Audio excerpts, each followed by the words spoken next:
See, I like to tell little stories. If they make me laugh, they say you can't laugh and worry all the same time. And if I get a laugh, then I like to tell somebody else, and then I get another laugh. Yeah, that's why I watch a lot of sitcoms. Are you ready for me? We're ready. Okay. He got this letter in the mail, and when he opened it up, it was an invitation to his senior class reunion, and he had never been to one since he graduated. And he graduated 70 years ago. Wow.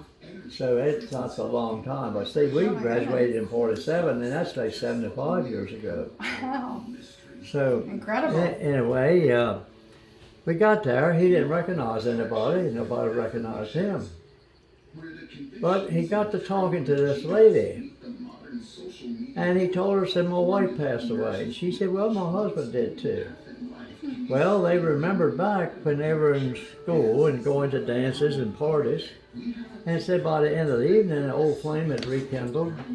And he said, can I ask you something? And she said, yes. He said, would you marry me? She said, yes, yes, yes. Next morning he called her up.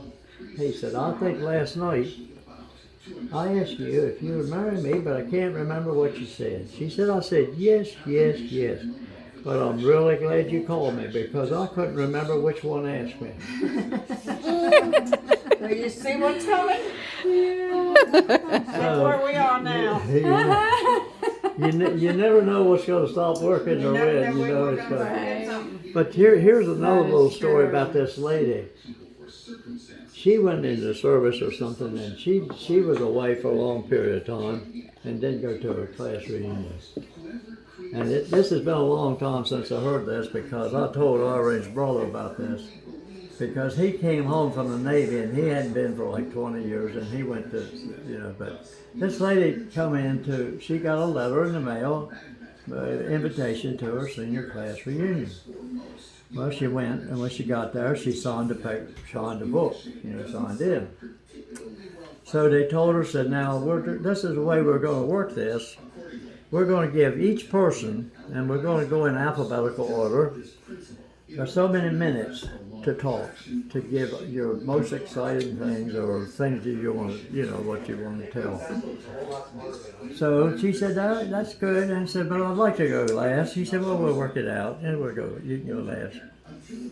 So as they gave their talks, as they come up and talk, every single one of them, when they give their speech, she said, that's so fantastic. That is fantastic. That's fantastic.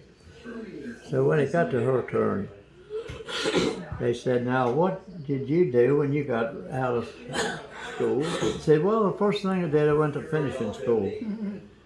She said, well, now what did you learn at finishing school? She said, I learned to say fantastic instead of BS. And she didn't abbreviate it, she said. So I told her brother that, and the day after he did the reunion, he said, why didn't you tell me that yesterday? Because that's what I would have done. I would have put it down.